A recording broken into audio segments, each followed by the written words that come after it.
ndio siku hizi wanaangalia ngambo yote mbili, wanaangalia mambo yenye kuangalia pesa juu, kwa sababu kama pesa ziko zenye zinastahili zitaweza hivi kufanya kazi mbalimbali yenye kuangalia tu Jamhuri ya Kidemokrasia ya Kongo. Ndio kusema kwamba kilele hicho kinafungua milango yake na kuweza kumchunga waziri wa pesa Didi Fwamba aweze kuingia hapo, ambaye yeye ni mwalikwa wa hapa kwenye baraza la wazee kwa kuweza kusemea réduction des comptes.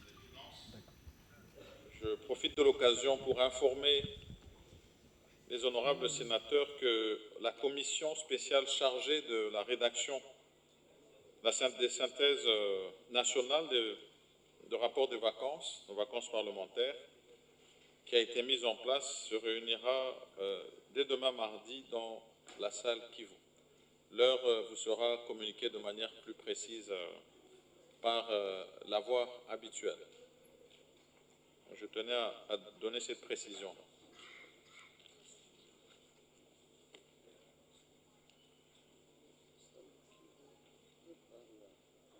Waziri wa mambo za pesa aweze kuingia hapo, presidenti wa baraza la wazee Jean-Michel Samalukonde. Tunaona hapo waziri wa mambo za pesa ameingia mahali hapo kwa kuweza tukuya kusemea kuhusu neno la siku yenye kuangalia réduction des comptes za kanuni za pesa. Dudu Fwamba, waziri mwenye kuangalia mambo za pesa, ameingia mahali hapo kwa kuweza kufasiria ama kuisemea vizuri na kuionyesha waziwazi mbele ya wanaseneti yenye kuangalia pesa za jamhuri. La bienvenue en cet hémicycle à monsieur Doudou Fwamba Mikunde, ministre des Finances. Il est accompagné de la vice-ministre des Finances, madame Gracia Yamba Kazete. Monsieur le ministre, je vous invite à venir au micro pour présenter l'économie du projet de loi portant reddition des comptes de la loi de finances numéro 23/056, tel que modifié par la loi de finances rectificative numéro 24/009 du 20 décembre 2024 pour l'exercice 2024.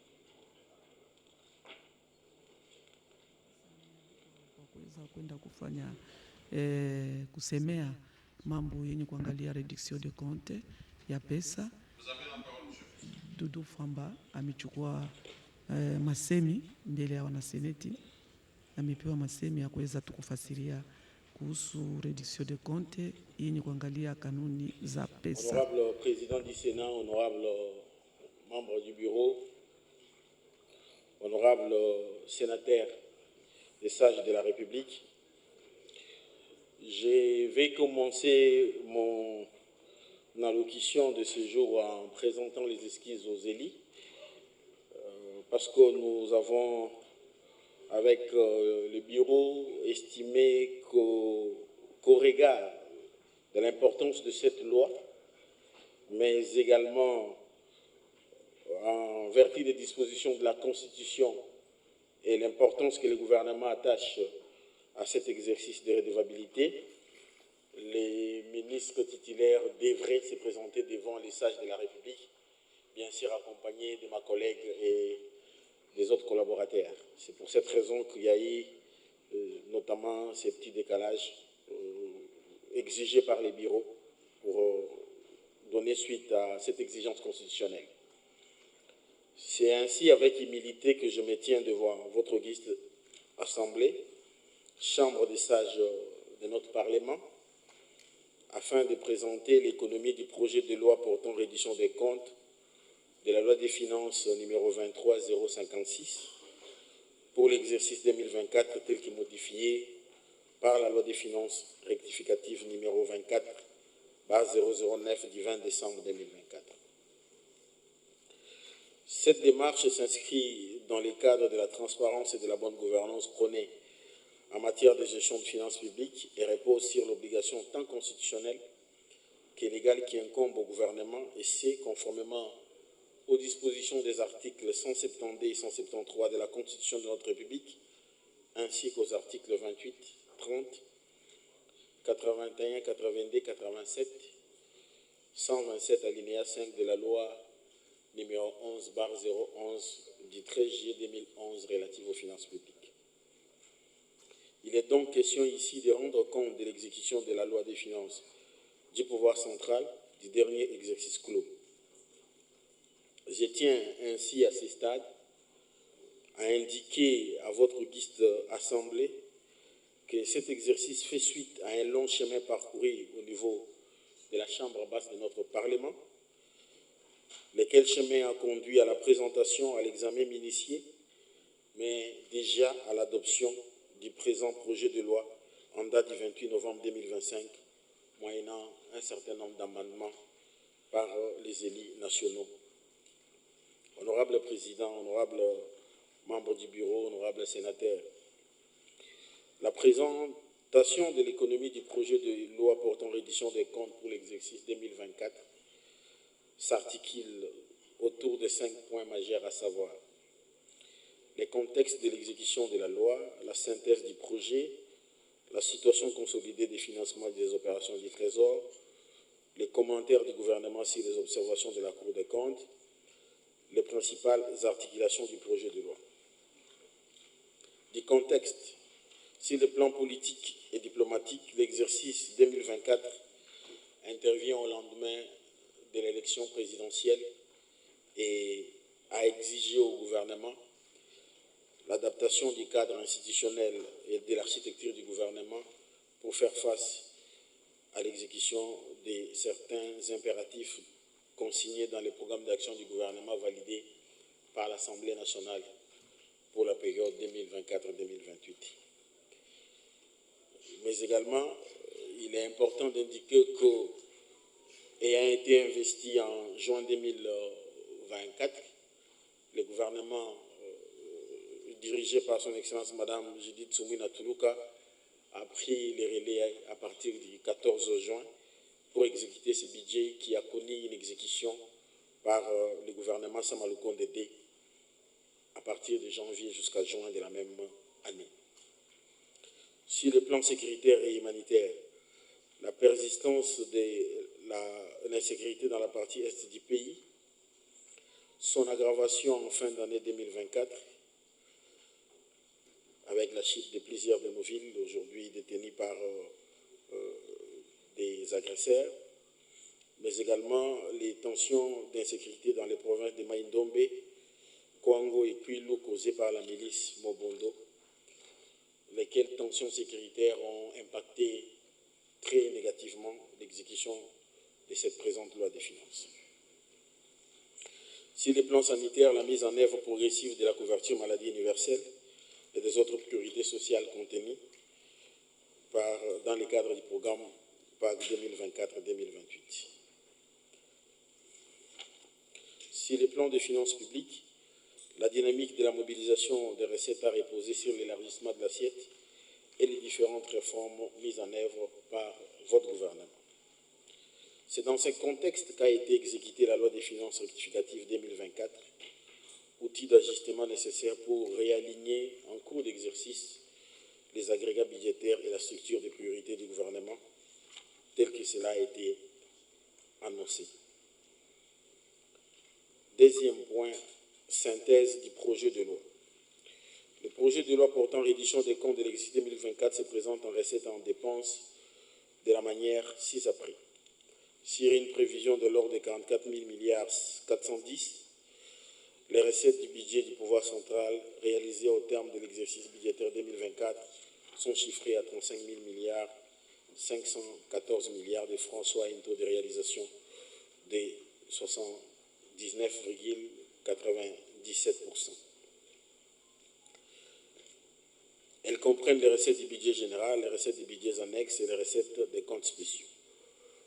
En ce qui concerne les recettes du budget général, en 2024, les recettes du budget général ont été réalisées à hauteur de 32 000 milliards 105,73 milliards de francs sur une prévision de 40 000 milliards 790,06 milliards, soit un taux de réalisation de 78%. Les recettes internes, à hauteur de 25 000 milliards 958,18 milliards de francs contre une prévision de 27 000 milliards 195,59 milliards de francs, soit un taux de réalisation de 95%. À ce niveau, j'aimerais, comme je l'ai fait au niveau de la Chambre basse, saluer le courage des hommes et femmes qui travaillent au sein de nos régies financières, qui, malgré les difficultés, ont pu faire face à la situation de mobilisation des recettes en atteignant un niveau de mobilisation de plus de 95% face aux assignations budgétaires qui ont été prévues, qui certes sont des minima à réaliser, mais lorsque nous prenons en compte les défis sécuritaires auxquels nous avons fait face, nous pensons au niveau du gouvernement que ces hommes et femmes méritent d'être honorés pour le travail qu'ils réalisent en faveur de notre nation. En ce qui concerne les recettes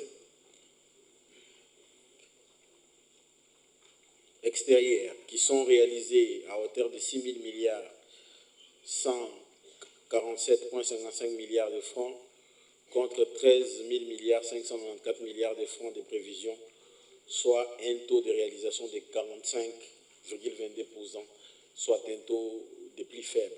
Et ici, honorables sénateurs et sages de la République, j'aimerais souligner à votre attention que cette contre-performance est consécutive à la non-réalisation des recettes extérieures ici du contrat SICOMIN avenant rediscuté par le gouvernement, mais également du décalage de la date de décaissement de l'appui budgétaire de la Banque mondiale, l'appui qui avait été prévu dans le cadre de l'exercice budgétaire 2024 n'a pu être décaissé qu'au cours de l'exercice 2025. D'où la raison de cette contre-performance en matière de mobilisation des recettes extérieures. Des recettes des budgets annexes prévues dans la loi des finances rectificative 2024, tant en recettes qu'en dépenses, pour un montant de 720 milliards.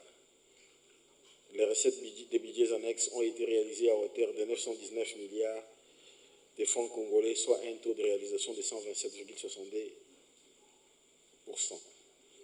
Par rapport à l'exercice 2023, dont les réalisations étaient de 470,24 milliards de francs, il se dégage un accroissement de 95,52% en ce qui concerne les recettes des budgets annexes. En ce qui concerne les recettes des comptes spéciaux, prévues dans la loi des finances 2024, en recettes comme en dépenses pour un montant de 2 000 milliards 899,34 milliards de francs, les recettes réalisées des comptes spéciaux se chiffrent à 2 000 milliards 489,21 milliards de francs, soit un taux de réalisation de 85,85%, comparé aux recettes de l'exercice 2023, dont les réalisations étaient projetées et estimées à 2 000 milliards 662,43 milliards de francs. Il s'est dégagé une baisse de 6,5% en ce qui concerne ces recettes. En matière de dépenses, constituées des dépenses du budget général, des budgets annexes et des comptes spéciaux, les dépenses du pouvoir central prévues à 44 000 milliards 410 milliards de francs ont été exécutées à hauteur de 35 000 milliards 872,48 milliards, soit 80,68%. Sur une prévision de 44 000 milliards 790,30 milliards de francs, les dépenses du budget général ont été exécutées à hauteur de 33 000 milliards 640,70 milliards de francs, soit un taux d'exécution de 82,47%. Troisième point, situation consolidée des financements des opérations du Trésor. Pour l'exercice 2024, les comptes généraux du Trésor dégagent la situation consolidée des financements des opérations du Trésor clôturé au 31 décembre pour un solde créditaire d'un import de 574 milliards de francs. Ici est d'indiquer néanmoins que les comptes généraux du Trésor à la clôture de l'exercice est excédentaire d'un montant de 5 1000 milliards 412,41 milliards de francs. À ce niveau, il convient de souligner les efforts consentis par le gouvernement de la République pour bannir tout financement monétaire du déficit prohibé par la loi. À cet effet, le déficit du budget général d'un import de 1000 milliards 534,96 milliards de francs a été financé intégralement par les ressources résultant de la souscription des bons et obligations du Trésor dans le cadre du marché intérieur des titres publics. Commentaire du gouvernement sur quelques observations de la Cour des comptes.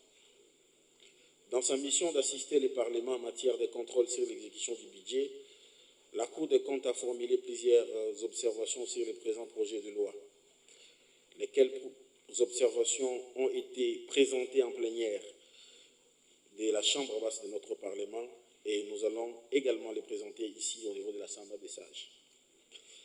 Le gouvernement a donc jugé opportun de formuler un commentaire sur deux observations majeures abordées par la Cour des comptes. Les recours au paiement en procédure d'urgence, les dépassements budgétaires et la sous-consommation des crédits par certains ministères. En ce qui concerne les recours des paiements en procédure d'urgence, votre gouvernement note avec satisfaction l'observation de la Cour des comptes sur l'amélioration du taux d'exécution des dépenses en procédure d'urgence en 2024. Il tient également à indiquer que l'exécution des dépenses en procédure d'urgence est encadrée par les cadres légaux et réglementaires de notre pays. Il ne s'agit pas d'un acte de mauvaise gestion ni de mauvaise gouvernance si ces actes sont posés dans le respect et les limites qu'imposent les lois et règlements de la République. Pour plus de transparence et de redevabilité d'ailleurs, votre gouvernement publie sur le site officiel du ministère des Finances et c'est chaque trimestre les volumes de dépenses exécutées en procédure d'urgence tout en veillant au caractère de souveraineté de celle-ci. Les élus et sages de la République peuvent consulter les volumes de dépenses exécutées en procédure d'urgence, même pendant cette session de plénière, sur le site du ministère des Finances. Par ailleurs, en vue de limiter l'exécution des dépenses en urgence, un arrêté interministériel budget-finance portant manuel révisé à titre transitoire des procédures et du circuit de la défense en République démocratique du Congo a été signé en date du 20 décembre 2024. Cet arrêté a l'avantage de préciser les dépenses éligibles en procédure d'urgence, notamment celles se rapportant aux catastrophes naturelles, aux questions sécuritaires, aux épidémies, aux évacuations et urgences sanitaires, ainsi qu'au voyage des chefs des institutions de notre République.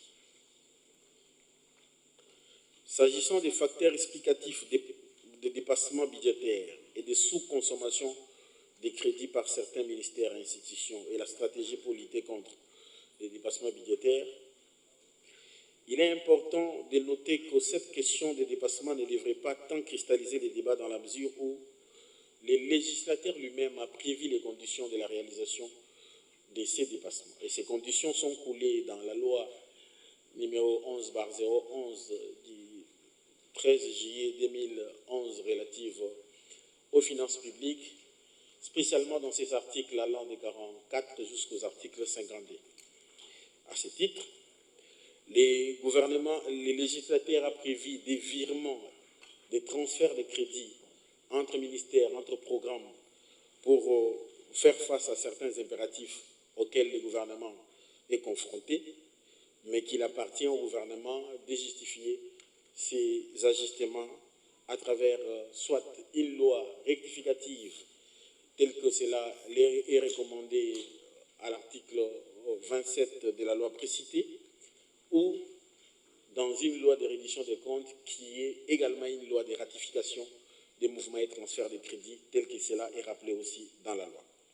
Et donc, lorsque le gouvernement fait face à certains impératifs, il peut transférer les crédits d'un ministère à un autre, d'un programme à un autre, et même effectuer des virements entre des programmes différents pour des impératifs que le gouvernement peut justifier lors de la reddition des comptes ou de l'adoption de la loi rectificative des finances publiques. Ainsi donc, lorsque un mouvement de crédit est exercé entre des ministères ou des programmes, il va sans nul doute créer une sous-consommation sur une autre ligne de crédit. Cependant, les législateurs ont prévu des actes administratifs qui doivent être pris par les gouvernements, dont notamment les décrets de son Excellence Madame la Première ministre, mais également les arrêtés du ministre du Budget pour constater ces mouvements de crédit. Face à ces exigences et au regard du dispositif actuel de la chaîne de la dépense, le gouvernement a entamé une réforme de la mise à jour de ces logiciels de la chaîne pour un débit d'office des imputations budgétaires afin de générer les actes administratifs à valider par les autorités investies du pouvoir par la loi 11-011 du 13 juillet 2011 relative aux finances publiques que nous avons rappelé ici dans ces dispositions pertinentes des articles 27-29 également.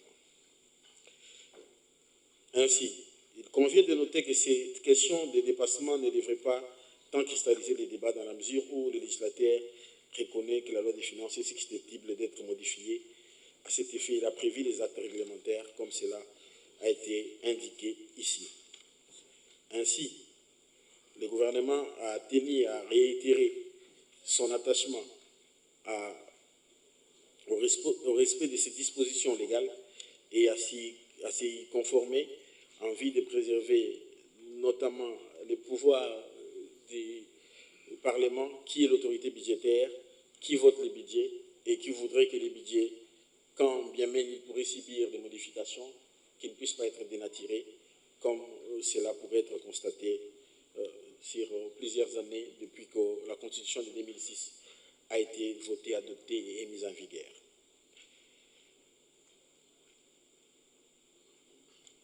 Principale articulation du projet de loi des finances. Outre le rapport, l'exposé des motifs, le projet de loi, y compris les annexes, les détails de l'exécution de la loi des finances rectificative pour l'exercice 2024 sont repris dans les brochures de la réduction des comptes qui vous ont été déposés en 3 tomes, tel que cela est joint en annexe. Honorable Président du Sénat, honorable membre du bureau, honorable sénateur, ce projet de loi a été adopté par l'Assemblée nationale le vendredi 28 novembre dernier. Nous nous remettons à votre disposition pour une seconde lecture et restons attentifs à toutes les observations qui seront formulées et apporteront des réponses appropriées pour éclairer votre auguste Assemblée. Telle est l'économie du présent projet de loi portant reddition des comptes de la loi des finances pour l'exercice 2024, pour lequel je sollicite le vote des honorables sénateurs. Je vous remercie infiniment pour votre aimable attention. Doudou Fwamba ametoka hivi kufasiria tu kuhusu Oui, merci, Monsieur le ministre. Vous pouvez retourner à votre place.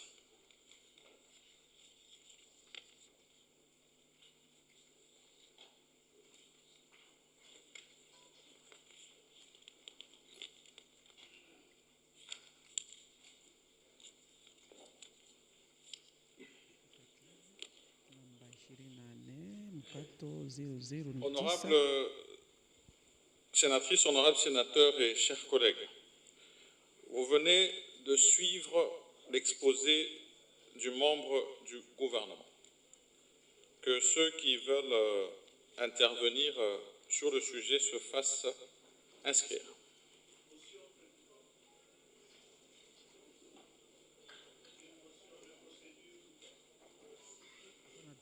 Honorable Bossio.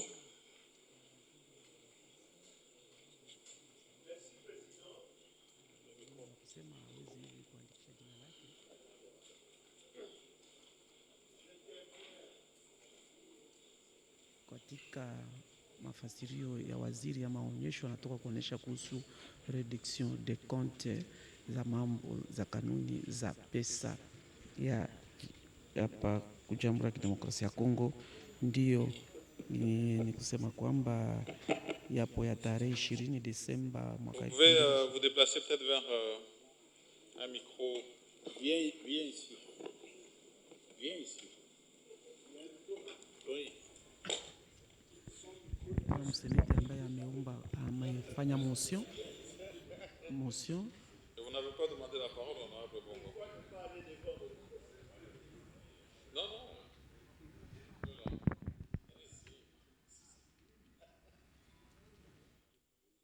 On vous épargne du perchoir. Yeah. Merci. Président, j'ai demandé parole pour cette motion de procédure. Je me suis déplacé, mais ma note est par là. Nous venons de suivre l'exposé du ministre des Finances. Vous avez besoin de votre note? Non, ça va, j'ai cette petite chose. Ici, ce que j'aimerais demander à notre auguste Assemblée président, par votre autorisation, que, puisque nous avons reçu les documents et nous avons suivi l'exposé du ministre des Finances, est-ce qu'il ne serait pas mieux, pour raison d'efficacité, que nous puissions transférer le dossier au niveau de commission pour des examens approfondis et que nous nous disposions par le temps qui reste et qui n'est plus grand à recevoir la loi du budget de l'année 2026 et que nous puissions y travailler efficacement. Cela, c'est la demande que j'ai voulu faire pour qu'on ne puisse pas s'épervier dans les débats généraux directement, mais que la commission se mette au travail de manière approfondie et optimiser nos résultats. Voilà, Président, ce que je voulais dire, et qu'on reste prêt pour le budget. C'est ce que je voulais demander. Oui, effectivement, je vais essayer de vous demander d'être plus précis. Les textes qui nous viennent de l'Assemblée nationale, de toutes les manières, ont vocation à être traités en commission. Nous recevons des éclaircissements qui nous sont donnés par les membres du gouvernement. Ici, je comprends que votre demande est qu'après ces éclaircissements, le travail se poursuive en commission. Si jamais je peux le dire ainsi. Comme ça, c'est plus précis, parce que la manière dont vous vous êtes exprimé, ça n'a pas, Président, été très clair. Excusez-moi, alors, c'est cela que je voulais demander, que nous puissions remettre le travail à la commission. Et là, les examens seront plus approfondis en ce niveau-là et éviter les débats pour aujourd'hui. Voilà ce que je voulais proposer, Monsieur l'Honorable Président. Merci, Honorable Bossio. Donner un peu plus de précision. C'est une motion de procédure. Je vais requérir 2 pour 2 contre. Je vais aller d'abord pour ceux qui sont contre.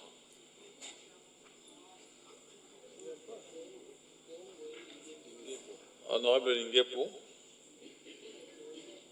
Y a-t-il un deuxième point? Il n'a pas levé la main.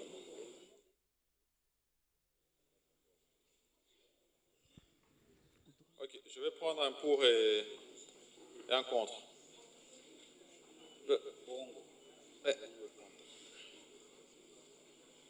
Honorable Bongo, je me demande quelle est votre position. Vous avez levé la main. J'avais demandé d'abord, j'avais requéri d'avoir 2 contre. Je n'ai eu qu'une main qui s'est levée contre, c'était l'honorable Linguepo. Peut-être l'honorable Babanga aussi. Moi, c'est pour. Il y avait d'autres personnes qui avaient levé la main avant. Moi, je suis pour.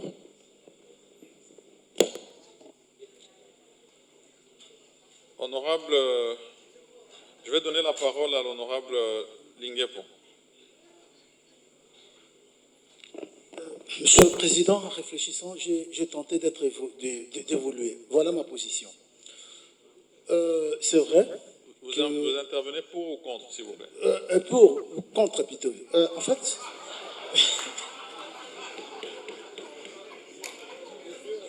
Parce que si votre position a évolué, je vais passer à un autre... Non. Laissez-moi parler, Monsieur le Président, parce que nous avons des problèmes avec le ministre, au-delà des faits qu'il a bien explicité la matière. Mais nous, la Chambre, nous devons, moi, je profite, même si je ne suis pas tout à fait d'accord avec mon aîné Bossio, mais que nous puissions décréter quand même un huis clos pour que, parce que le ministre sortant ici, nous n'allons plus le revoir. Au-delà des redditions des comptes, il nous doit. Donc, veuillez décréter un huis clos pour que nous puissions voir un peu ce que nous puissions en parler entre nous, Monsieur le Président, jeudi. Oui, merci. C'était votre argumentaire.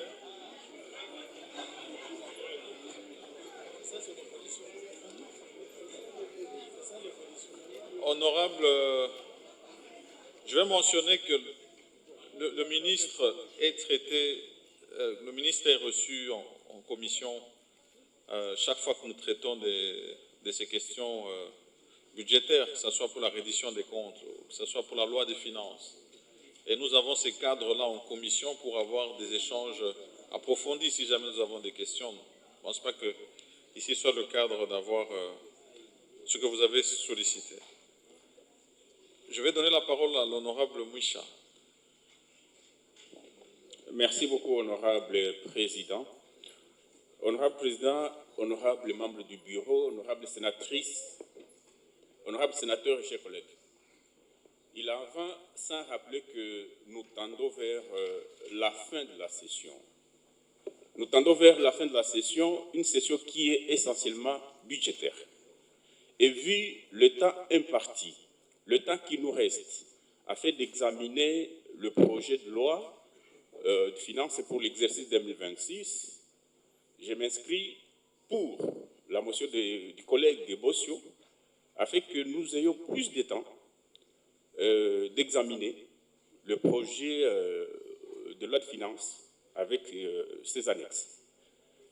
Et cela nous permettra d'être beaucoup plus efficaces et que le projet de loi reddition des comptes exercice 2024, que la commission ECOFIN puisse se consacrer techniquement beaucoup plus, et ça nous aura évité de mener un débat juste de généralité sur ce projet de loi.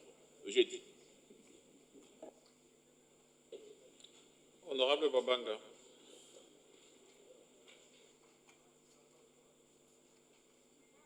Viens ici.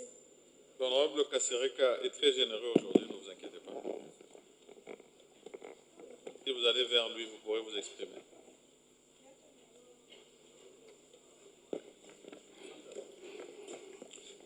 Merci beaucoup, honorable président. Je viens de suivre l'intervention de notre collègue Bossio et puis vos explications, mais je suis quand même un peu perdu.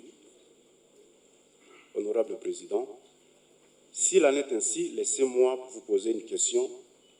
C'est que désormais, même la loi des finances qui viendra, du fait qu'elle sera traitée d'abord au niveau de l'Assemblée nationale, donc nous ferons le même exercice.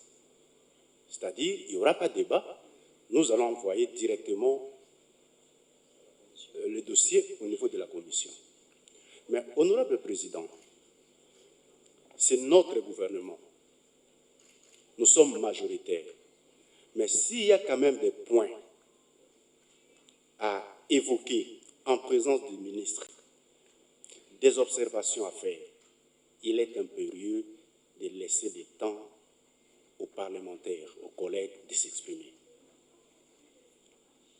Il y a des choses qui peut-être, même au niveau de la commission, quand on dit qu'il n'y a pas de temps, mais quel est ce temps? La session, elle est budgétaire. Elle est budgétaire. Nous devions débattre, honorable président. Alors, pourquoi prioriser d'autres choses? Et la faute incombe à nous, le Sénat. Vous savez vous-même, les gens qui sont à la base de ces retards, la léthargie ne vient pas de nous, honorable président. À mon humble avis, honorable président, nous devrions quand même, la population nous voit. C'est pour ça que nous sommes venus. Cette session a été convoquée pour... On doit d'abord commencer par voir ce qui a été fait. Si vous ne voulez pas qu'on parle de cela, Je ne vois pas, honorable président, pourquoi dire que non, il n'y a pas de temps, il n'y a pas de temps, il n'y a pas de temps. Le temps est là. Les leçons qui te lobby, tu aussi dit ça, et qui est la commission. J'ai dit, honorable président. Oui, merci, honorable Babanga. Mais comme vous avez posé une question au bureau, je vais simplement mentionner ceci. Les textes qui nous viennent au niveau de l'Assemblée nationale, nous en avons de deux natures. Nous avons les propositions de loi, quand elles ont été présentées au niveau de la Chambre basse, ça veut dire par un de nos collègues députés. Nous en avons traité deux ici, qui concernaient les ordres nationaux. Vous constaterez que pour ces textes-là, nous n'avons pas eu de débat. Nous avons annoncé et inscrit à l'ordre du jour et ils ont été directement traités en commission. Et cela parce que nous n'allions pas inviter le collègue député national qui avait proposé ces lois au niveau de la Chambre basse. Et puis nous avons les projets de loi. Et pour les projets de loi, nous avons pour habitude d'avoir un éclairage, vraiment c'est ça le terme que j'utilise, du gouvernement, pour permettre à ce que le travail qui va se faire en commission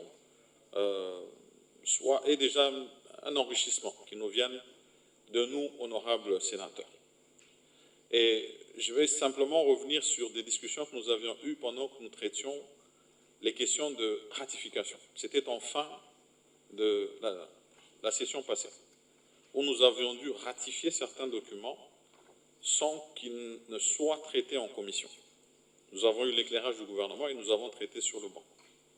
Et puis, une demande avait été faite pour dire que les cas ne doivent pas être généralisés.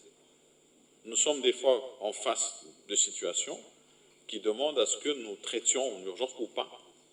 Je donne un autre exemple. Nous avons traité le document qui était venu, le rapport qui nous est venu de la Commission des finances, qui ne comportait que 2 articles. Nous avons décidé de les traiter sur le banc et nous les avons adoptés. Tandis que les textes que nous avons reçus sur les ordres nationaux, étant donné que c'était quand même un peu plus volumineux, nous avons donné un temps d'amendement pour que les sénateurs déposent des amendements au niveau de la commission PAJ et que nous venions les adopter article par article. Je donne tous ces cas pour que nous ne puissions pas aller sur une généralisation. Face à une situation ou une autre, la plénière a toujours la latitude de se prononcer. Ça ne doit pas être pris comme étant un cas de jurisprudence, parce que chaque texte est traité dans un contexte particulier. Donc, ici, votre demande, c'est de demander qu'il y ait ces éclairages qui soient donnés davantage sur base peut-être des réactions qu'il y aurait au sein des sénateurs, tandis que l'honorable Bossiolu demande à ce que ces éclairages et ces approfondissements soient donnés au niveau de la commission, pour faire, voilà, je veux dire, usage du temps. C'est ça sa demande. Mais on a reçu un pour, un contre, un pour, vous êtes le deuxième contre. Je veux aller sur le deuxième pour. Je vais donner la parole à l'honorable Bongo.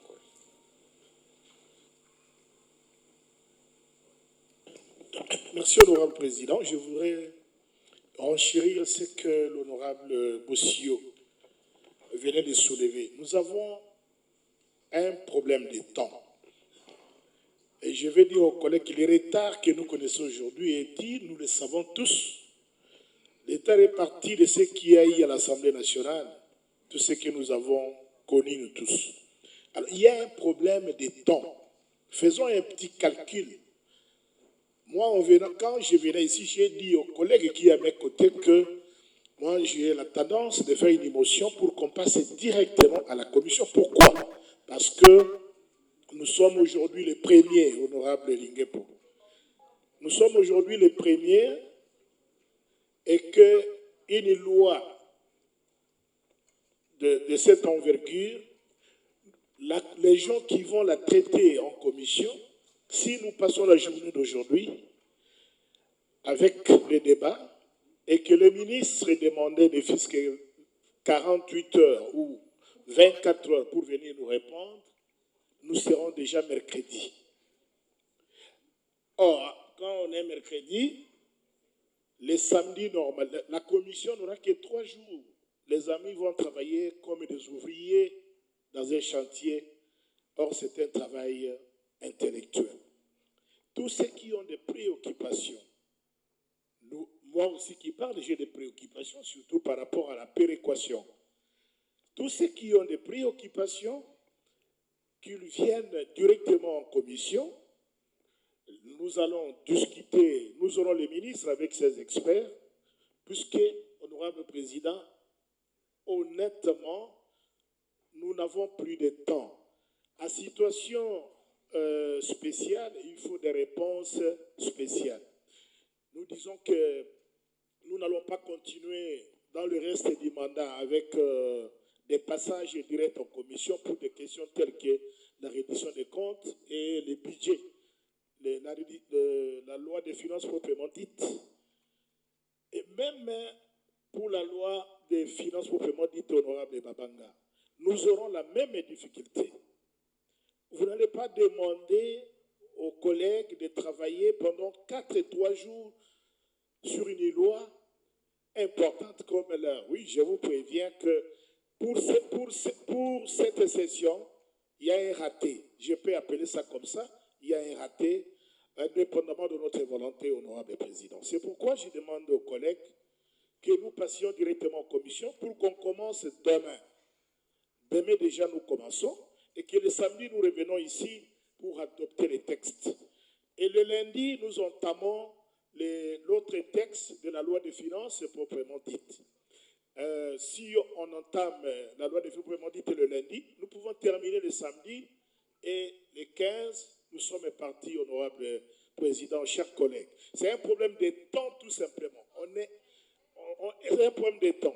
Le temps ne nous permet plus d'aller dans les débats.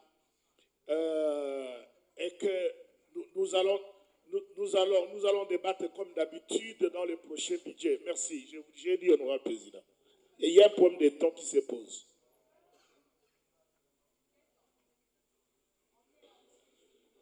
Oui, merci, honorable Bongonkoy, pour cette intervention. Je vais maintenant laisser la plénière s'exprimer.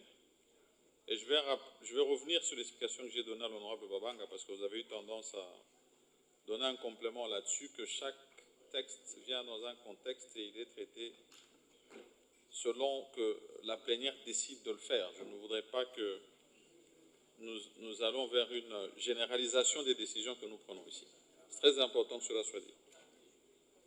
Et donc, la question est posée maintenant à l'Assemblée plénière de se prononcer pour ou contre la motion de l'honorable Bossio. La motion de l'honorable Bossio qui tend à demander à ce que, après des éclaircissements donnés par le ministre en présentation, les débats se poursuivent en commission plutôt que ici en plénière avec les quelques questions qui pouvaient lui être posées avant l'approfondissement en commission. Et donc, on va devoir se prononcer pour ou contre sa proposition. Qui sont pour la motion de l'honorable Bossio?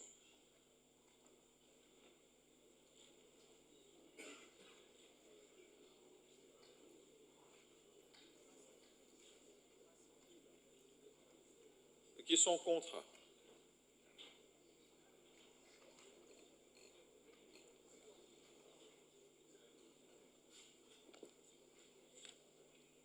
La majorité est pour et donc... Abstention. Abstention. Abstention.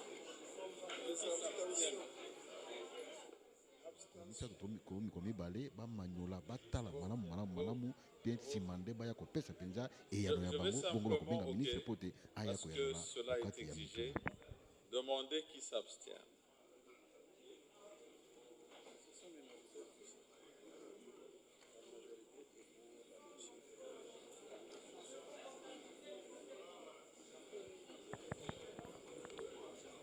Non, mais ceux qui se sont abstenus restent dans l'abstention. Et donc nous allons vers la majorité des pour et des contre pour pouvoir décider. En réalité, je comprends qu'il y en a quand même plusieurs, mais la majorité des pour l'emporte sur la majorité des contre. Et donc, je reviens sur mon marteau pour dire que cette majorité étant pour, la motion de l'honorable Bossio est adoptée. Ah mais oui, sinon les abstentions auraient dû se décider. Vous savez, les ni chaud ni froid, ça ne donne jamais grand-chose.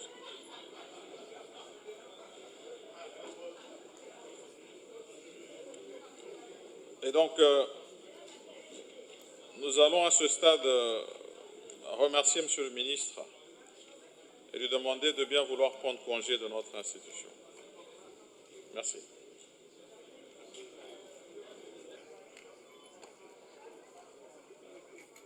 sanga make tobengi commission na ntina te bamanyola batala malamu mwango mwa misolo moye ministre ayaki na yango kasi baboyi mpenza kotia mpenza koloba komanyola yango kati ya plénière to barado poto débat awa kati ya ndako ya babongisi mibeko ministre atelemi Doudou Fwamba na molandi wa ye bango wana batelemi bayi kokende mpona kokende kozela rapolo la commission bayi bakotia okati ya senato babongisi mibeko awa nde sima bakomoyebisa mpona kozonga awa okati ya ndako eya.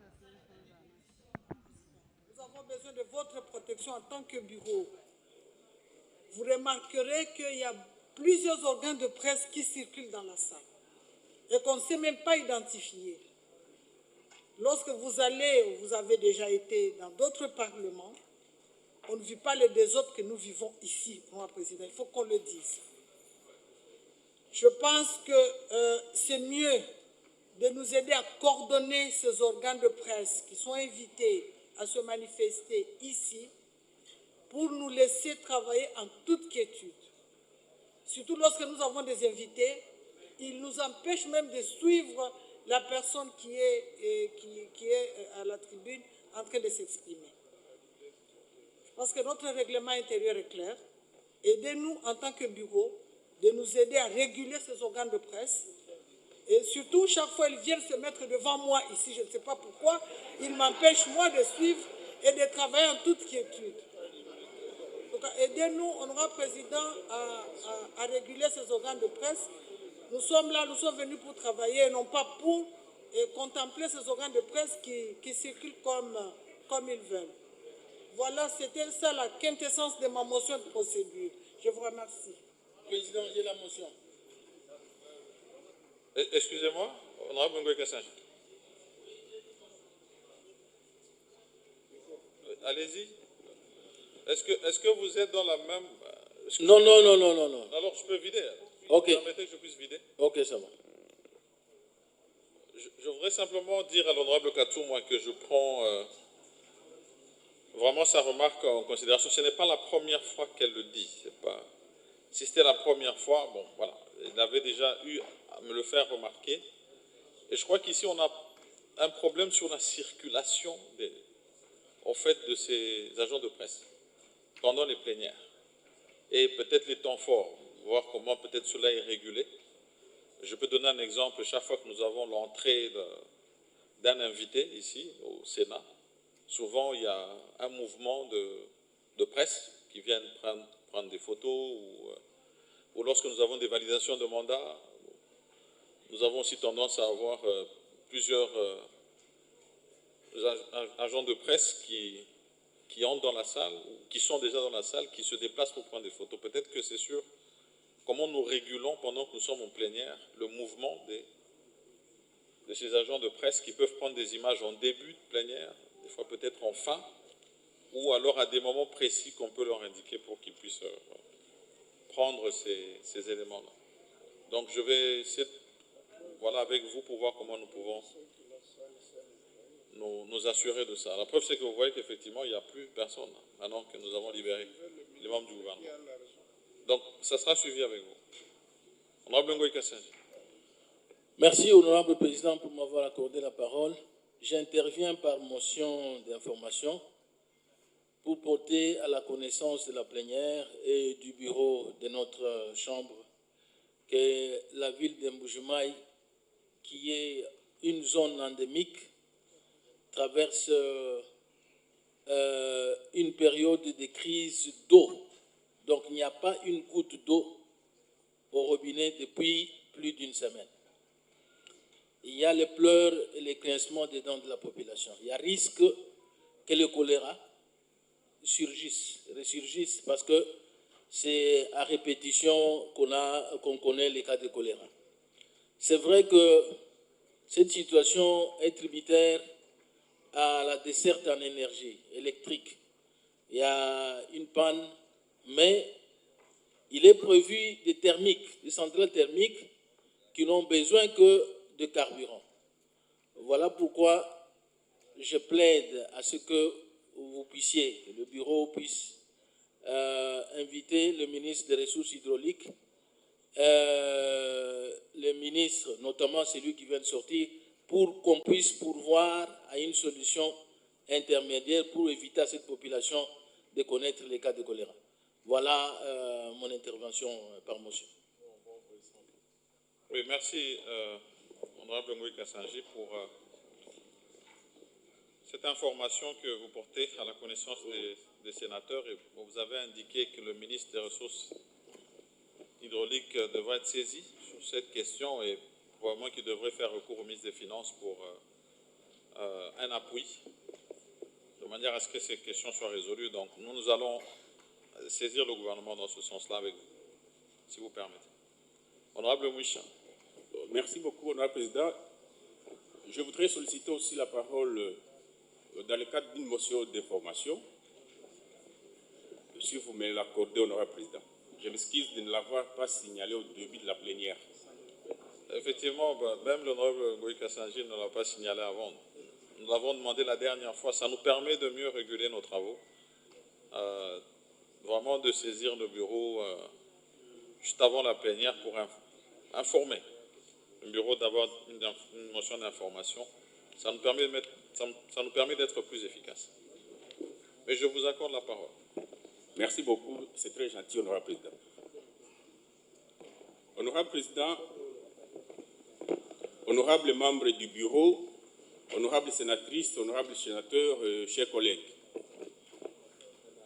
j'interviens par motion d'information relative à la situation des déplacés de guerre du Nord Kivu et du Sud Kivu à Kinshasa. En effet, conformément à l'article 95.3 de notre règlement intérieur,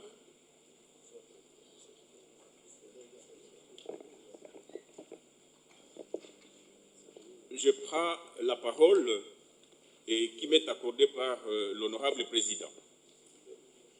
C'est de notoriété publique que notre pays, la République démocratique du Congo, fait face à l'une des pires crises de déplacés de guerre au monde, avec environ 7,8 millions de personnes déplacées internes, principalement dans les provinces du Nord Kivu, Sud Kivu et Ituri. S'il est vrai qu'il s'observe une forte concentration des personnes déplacées internes autour des villes de Goma, Beni, au Nord Kivu, il est aussi vrai que nombre important a cherché refuge à Kinshasa et plus particulièrement à la suite de l'occupation illégale des villes de Goma et de Bukavu par l'armée rwandaise et ses supplétifs de l'AFC M23 en janvier et février dernier. Cet afflux continu de personnes s'explique par l'intensification des violences dans les provinces du Nord Kivu, Sud Kivu et dans une certaine mesure celle de l'Ituri, où les populations civiles sont souvent victimes des attaques, des massacres, des pillages de leurs biens et d'autres formes de violences graves des droits de l'homme. À ces propos, les services de l'État congolais et des organisations non gouvernementales et du système des Nations Unies ont documenté sur certains cas de violations graves des droits humains dans ces entités sous contrôle illégal de l'armée rwandaise et ses supplétifs de l'AFC M23. La situation des déplacés de guerre à Kinshasa est caractérisée d'extrême vulnérabilité, de conditions de vie précaires et un besoin urgent d'assistance humanitaire. Ils sont en fait confrontés à de nombreux défis. Des logements parfois insalubres, faute de moyens, nombreux vivent dans des familles d'accueil, dans des conditions inadéquates, en particulier les femmes et les enfants. Un accès limité aux services sociaux de base, l'accès à la nourriture, à l'eau potable, aux installations sanitaires et aux soins de santé, et même à l'éducation pour les enfants, est extrêmement limité. Un manque criant de moyens de subsistance. L'intégration socio-économique est difficile et nombreux d'entre eux dépendent des aides de personnes de bonne foi. L'on a beau dénoncer la situation des embouteillages à Kinshasa, mais l'on n'a pas aussi pensé qu'entre autres facteurs qui pourraient accentuer ce phénomène à Kinshasa serait l'afflux de populations déplacées de guerre dans les zones en conflit. Cela étant, et de ce qui précède, j'en appelle à une mise en place d'une commission spéciale sénatoriale composée des sénateurs élus de ces provinces, à savoir le Nord Kivu, le Sud Kivu et dans une certaine mesure l'Ituri, afin que cette commission puisse faire un travail de suivi, mais aussi de facilitation de ces déplacés de guerre ici à Kinshasa, et que le Sénat puisse saisir officiellement le gouvernement, afin que le gouvernement puisse au moins savoir à combien sont dénombrés ces déplacés ici à Kinshasa et dans quelle mesure le gouvernement peut faire un geste humanitaire en faveur de ces déplacés. Honorable Président, honorables membres du bureau, honorables sénatrices, honorables sénateurs et chers collègues, voilà la quintessence de ma motion d'information. Je dis et je vous remercie. Oui, merci, honorable Mouissa. Effectivement, le ministère des Affaires sociales doit absolument être saisi sur le sujet, de manière à ce que nous puissions savoir comment est-ce qu'il prend en charge ces difficultés que vous venez de dénoncer dans la ville de Kinshasa. Vous allez nous écrire et puis nous allons à partir de ce moment-là suivre ça avec vous au niveau de ce ministère-là, bon, qui pourra lui nous donner des relais sur d'autres ministères qui sont aussi concernés par le sujet, notamment le ministère de la Santé et le ministère de l'Éducation, parce que vous avez mentionné ces difficultés dans ces deux secteurs-là aussi. Et bon, maintenant, une fois que vous nous aurez saisis, on va voir comment avec les groupes provinciaux que vous avez mentionnés, notamment celui du Nord Kivu, du Sud Kivu et de l'Ituri, on pourrait approcher ces instances-là. Donc, je vais simplement attendre que vous puissiez nous saisir officiellement là-dessus. Voilà. Merci. Honorables sénatrices, honorables sénateurs et chers collègues, nos travaux de ce jour touchent à leur fin. Nous nous retrouvons en principe ici le mercredi à 12 h dans le cadre du contrôle parlementaire et le communiqué vous sera fait par l'honorable rapporteur. Je vais demander, en ce qui concerne les lois budgétaires que nous devons traiter, à rencontrer le bureau de la commission ECOFIN après cette plénière. Mais pour l'heure, je vous souhaite une bonne fin de journée et la séance est suspendue. kumanisa samu na kilumba bubu vandaka nkola ikena kutala mambo mbongo Dudu Fwamba kuisaka samu na kuzabisa mutindu ba mekusa sadila mbongo ya mvula mekatuka luta nde na yonso na nima kutuba bose ya monisaka yao ntemo na mambo yonso ina ba sénateur kuzaka tubati ya tomaka mbote mingi mambo yango kuzikuluta na commission ya Ecofin nde vana yonso kuzaka manisa ba mekusa lomba na ministre na kukwenda na suka ba kuzaka mingi penza kutubila jambo mekutala bankakalakani na ba sénateur kele na yao na kati ya bizunga wapi kifulu bakatukaka bakuzaka tubila mambo yonso ina tala bampanga lizolo nsuka ya yonso mutule mekusa manisa feza kalongo. Ndio ni kusema kwamba kilele cha leo kimekomeshewa hapa kutokana tu ya ambayo baliweza kusemea yalikuwa mabishano kuhusu tu mambo yenye kuangalia pesa ama mambo ya pesa zilizotumizwa mwaka wa 2024.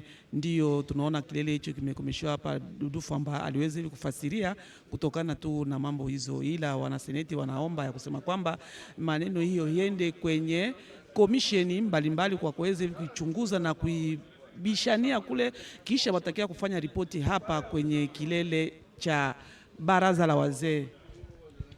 Matondi Madame Vicky na mama Feza to yebisi binote awa Dudu Fwamba zali ministre atali mabima misolo yaki pona koya ko pesa la polo la epamba te misolo tango miko salema ebongi ekolo pe ba institution yo so république bayeba boni misolo mina miko salema kasi yaki awa ko koto azi penza apesi la polo la epamba te kuna okati ya bakrimi beko bango bazalaki kuna pe apesa ikuna bango bandimaki kasi awa basengi na ye akende kasi bango bakina mwa masanga makeme to bwina lopoto ba commission nde ba yanola sima nde bakoyebenga ye kasi mokolo mamisa to nde bakozonga na yango to kangi biso to tuki penza kasi to biso bino te bango penza ministre Sakei pe musala mwalelo musili kasi sama lukonde mokambi wa bongisi mibeko ayebisi bango koloba te mokolo mamisa to ebongi bazonga pona kosala kotala susu la polo la mblamata ekolo Congo démocratique basa to boso bobelo beli Ruben bose pembe mbelo lingwa zaki o micro pona lokota lingala Vicky pona lokota la Kikongo pe Mfeza pona lokota la Swahili